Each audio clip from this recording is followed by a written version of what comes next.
नमस्कार, कसे आहेत सगळे? बरे आहेत ना? तुमच्या इच्छा, आकांक्षा, मनोकामना गणपती बाप्पा पूर्ण करू देत आणि तुमचा हा दिवस खूप छान जाऊ दे.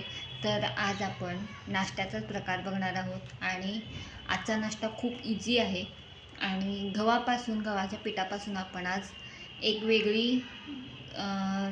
वेगळा पदार्थ, वेगळी रेसिपी आपण बनवणार आहोत. नाश्त्यासाठी हा खूप छान अशी रेसिपी आहे. गव्हाच्या पिठापासून आपण ही रेसिपी बनवणार आहोत. तर चला तर मग त्याचं साहित्य काय आहे आणि त्याचं कृती कशी करतात ही आपण बघूया. तर आपण एक नवीन रेसिपी बघणार आहोत. तर त्या रेसिपीचं साहित्य म्हणजे मी 1 बाऊल इथं गव्हाचं पीठ घेतलेलं आहे. 3 चमचे मी आपला बॉम्बे रवा किंवा तुमचा जो नेहमीचा रवा, आपण शिरा उपीट जो करतो तो रवा मी 3 चमचे घेतलेला आहे. गरम मसाला, मीठ चवीपुरतं, हळद, कांदा, मिरची, गाजर, टोमॅटो आणि थोडी कोथिंबीर. तर हे कमी प्रमाणात आपण आज एक छानशी रेसिपी करणार आहोत. दररोज तुम्हाला जर पोळी भाजीचा कंटाळा आला असेल तर ही रेसिपी तुम्ही करून बघू शकता. आपण ह्याला आपण म्हणू शकतो गव्हाच्या पिठाचं घावन पण आपण म्हणू शकतो. तर चला तर मग आपण कसं करायचं ते पण बघूया.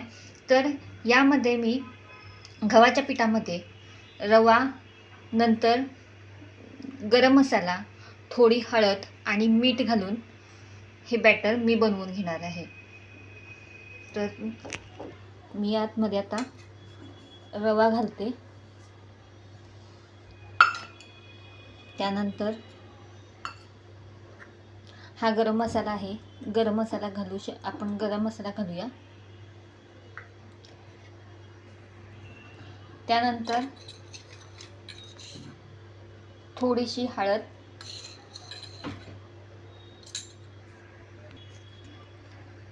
आणि चवीपुरतं आपण मीठ घालूया. आता हे पाण्यानं सगळं आपण थोडंसं मिक्स करून घेऊया. तर तुम्ही इथं बघू शकताय मी असं छानपैकी बॅटर तयार करून घेतलेलं आहे. हे बघा, पाणी घालून मी असं छानपैकी बॅटर मी करून घेतलेलं आहे. आता यामध्ये आपण जे गाजर, टोमॅटो आणि हे मी मोठ्या मोठ्या फोडी अशासाठी केल्यात की आपण हे मिक्सरमधनं फिरवून घ्यायचं आहे. तर तुम्ही बघू शकताय यात मी कोथिंबीर, गाजर हे सगळं मी जे चिरून वगैरे घेतलेलं होतं ते मी या मिक्सरमध्ये घालून घेतलेलं आहे. आता आपण हे मिक्सरमधनं पेस्ट करून घेणार आहोत. तर तुम्ही बघू शकताय मी इथं आपलं बॅटरमध्ये घालण्यासाठी मी हे पेस्ट करून घेतली आहे. गाजर, कांदा, टोमॅटो, 1 हिरवी मिरची आणि कोथिंबीर असं घालून मी इथं पेस्ट करून घेतलेली आहे. आता आपण ही पेस्ट आहे, अर्ध बोबडं मी कुटून घेतलेलं आहे, म्हणजे गाजर पूर्ण स्मॅश केलेलं नाही आहे.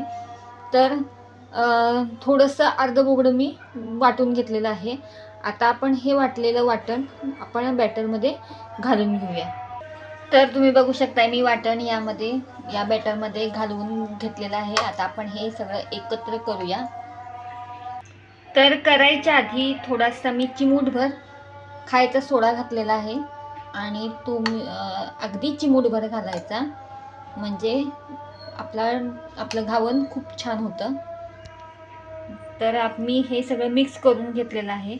आता आपण हे आपल्या तव्यावरती घालूया. तर इथं मी तवा तापत ठेवलेला आहे आणि तुम्ही बघू शकताय. तर अशा पद्धतीनं मी ह्याच्यावर घावन घातलेलं आहे. तुम्ही बघू शकता. आता छानपैकी हे मी भाजून घेणार आहे. चला तर मग आपण आता हे छानपैकी भाजून घेऊया दोन्हीकडनं खरपूस. तुम्ही बघू शकताय हे छानपैकी असं आपलं घावन तयार झालेलं आहे. तर कसं वाटलं हे घावन? जर तुम्हाला आवडलं असेल तर नक्की तुम्ही घरी ट्राय करून बघा. आणि जर तुम्ही घरी ट्राय केलं तर मला कमेंट करून सांगा कसं झालं ते. आणि जर हा व्हिडिओ जर तुम्हाला आवडला असेल तर लाईक करा, शेअर करा आणि तुम्ही या नवीन चॅनलवरती माझ्या चॅनलवरती नवीन असाल तर सबस्क्राईब करायला विसरू नका. आपण पुढच्या व्हिडिओमध्ये असेच एक रेसिपी घेऊन भेटूया. तोपर्यंत धन्यवाद.